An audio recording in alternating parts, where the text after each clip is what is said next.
सभी को नमस्कार। मैं आज आप लोग के बीच पुनः उपस्थित हुई हूँ कुछ जानकारी लेकर के। जैसा कि आज की जो परिस्थिति है, सभी बीमार रहते हैं, तबीयत खराब रहती है, कुछ भी होता है, हम लगातार बहुत सारी दवाइयाँ खाते हैं। और आज की जो परिस्थिति है कोरोना काल में, सभी के शरीर में बहुत सारी दवाइयों का असर रहता है, जिसके कारण कई लोगों को कई समस्याओं का सामना करना पड़ रहा है। कईयों को पेशाब संबंधित रोग उत्पन्न हो रहा है, किसी को कब्ज की शिकायत हो रही है, किसी को स्किन डिजीज शुरू हो जा रहा है, किसी का कफ सूख गया है, अनेकों बीमारियां। तो मैं पहले आप लोग को एक बात बताना चाहती हूँ कि हमारे शरीर में जितने भी रोग होते हैं, उन सभी रोगों का मुख्य कारण होता क्या है? हमारे शरीर के हर रोग के मुख्य कारण होते हैं हमारे पेट में जमा गंदगी, मल। यह जो गंदगी हमारे शरीर में रहता है, वो गंदगी जमा होते होते उसमें सड़न उत्पन्न होता है और उससे एसिड शरीर में ऊपर की ओर उठना शुरू होता है। और वो एसिड हमारे शरीर के जिस पार्ट में जाता है, वो अंग धीरे धीरे डैमेज होने लगते हैं, रोगग्रस्त होने लगते हैं। हमें ध्यान देना है कि हमें सर्वप्रथम अपने शरीर को निरोग रखने के लिए सफाई की क्रिया जरूरी है। जैसे हम लोग रोज अच्छे से साबुन लगा करके अपने बॉडी को अच्छे से धोते हैं, अपने बाल को धोते हैं, हर एक पार्ट को साफ रखने की कोशिश करते हैं। पर क्या आप सोचे हैं कि जिस जगह हम भोजन कर रहे हैं, जहां वो भोजन की पाचन की क्रिया हो रही है, क्या वहां पर आप कभी सफाई कर रहे हैं? हम वहां पर ध्यान ही नहीं देते। पेट साफ हुआ तो भी ठीक, नहीं हुआ तब भी ठीक, ऊपर से खाते जाते हैं, परत दर परत हमारी गंदगी जमा होती जाती है, जो कि हमारे लिए आगे भविष्य में खतरनाक साबित होती है। मैं आप लोग के बीच आज उदर स्नान की विधि को लेकर के आई हूँ। उदर स्नान यह एक ऐसी प्रक्रिया है जिसमें हम अपने पेट की सफाई करते हैं, पेट को स्नान कराते हैं, उदर का स्नान करवाते हैं। जैसे एक लोटा पानी से हम अपने पूरे बॉडी को नहीं धो सकते, नहीं साफ कर सकते, वैसे ही हम अपने आंतों की सफाई, हम अपने पेट की सफाई एक गिलास पानी से बिल्कुल साफ नहीं कर सकते। इसके लिए हम लोगों को क्या करना होगा?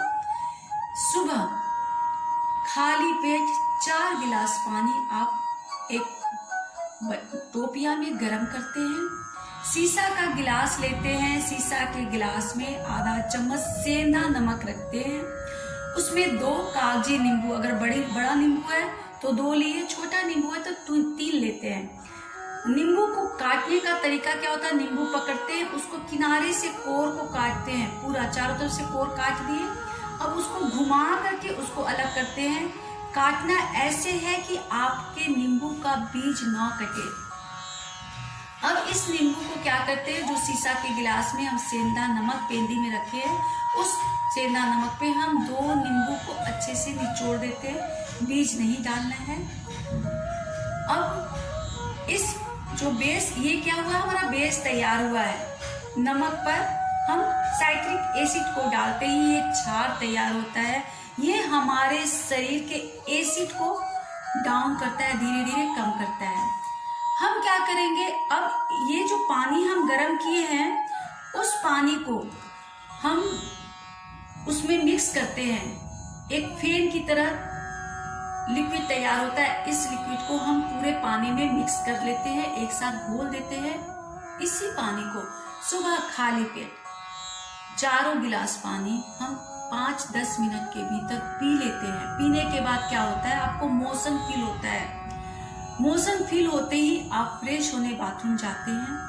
फ्रेश होते हैं तो आपको पहली बार थोड़ा सा हल्का होगा। उस समय क्या हो रहा है, आपके आंतों में जो मल गांठ का रूप धारण किया है, वो गांठ धीरे धीरे निकल रहा है। काला काला गांठ आपके शरीर से बाहर निकलता है, गंदगी। उसके बाद जब आप बाहर आते हैं फ्रेश होकर के, तो आपको प्यास लगती है, गला सूखता है, आप तुरंत नॉर्मल पानी, जो पानी आप पीते हैं उस पानी को आप पीना शुरू करेंगे। ये हम क्या कर रहे हैं, अपने आंतों को पानी से फुल रूप से भर रहे हैं। पूरा पानी, आपका पूरा पेट पानी से डब डब भर जाना चाहिए। अब वहां पर फिर से हलचल शुरू होती है। फ्रेश होने के बाद में जब आप नॉर्मल पानी पीते हैं तो फिर हलचल होती है। आप फिर जाते हैं, फिर आते हैं, फिर गला सूखता है, फिर पानी पीते हैं। ये क्रिया आप करते रहेंगे जब तक आपका मल, जो आपका पेट का सफाई हो रहा है, एकदम वाइट पानी की तरह नहीं निकलता है, तब तक आप इस क्रिया को करते रहेंगे। जब आपका पेट एकदम पानी की तरह बहना शुरू हो जाए, तब आप आएंगे 2 केला अच्छे से चबा करके उसको खाना है। यह केला क्या करेगा, आपका जो पेट झड़ रहा है, साफ हो रहा है, उसको वो बैंड करता है, बांध देता है, और साथ ही साथ आपके आंत में जो गंदगी अभी भी जो जमा है, कहीं सटी हुई है, उसको भी धीरे धीरे निकालता है। केला खाने के बाद आपको फिर मोशन फील होता है, फिर आप बाथरूम जाते हैं। उसके बाद आकर के आप केला खा चुके हैं, और उसके बाद फ्रेश होंगे, आपका पेट एकदम क्लीन हो गया, आपको लग रहा है आपका पेट एकदम शांत हो गया, साफ हो गया, आपका मन शांत हो जाएगा, आपका पूरा शरीर एकदम शांत हो जाएगा। अब आप क्या करेंगे, मूंग की दाल की हल्की पतली खिचड़ी बनाएंगे, और पेट से आधा पेट उसको खाना है। पूरा फुल पेट बिल्कुल नहीं खाना, भरपेट खाना नहीं खाना है, हल्का खिचड़ी खाएंगे। खिचड़ी खाने के बाद फिर आपको जब भूख लगती है, तब आप भरपेट जो खाना है उसको खाएंगे। यह हमारा उदर स्नान का तरीका है।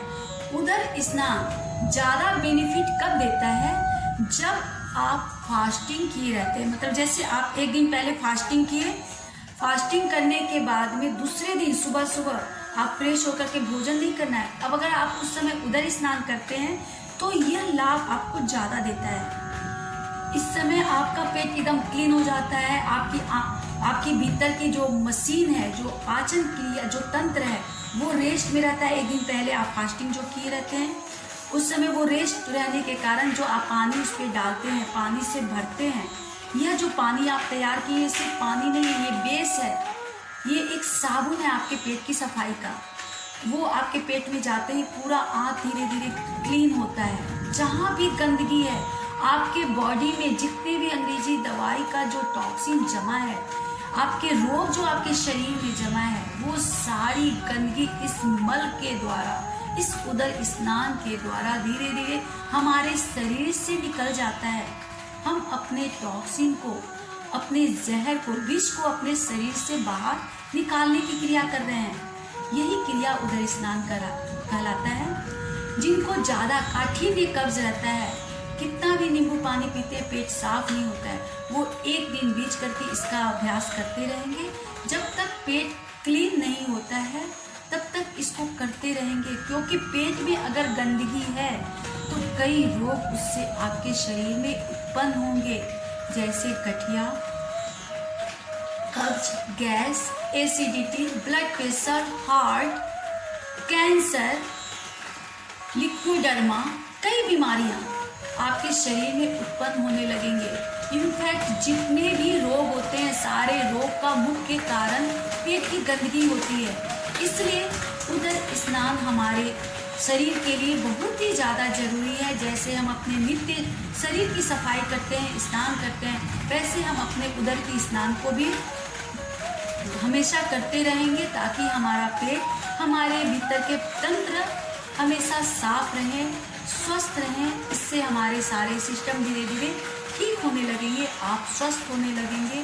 फिर मैं अगले वीडियो में आपके लिए कुछ जानकारी लेके आऊँगी। तब तक के लिए सभी को नमस्कार।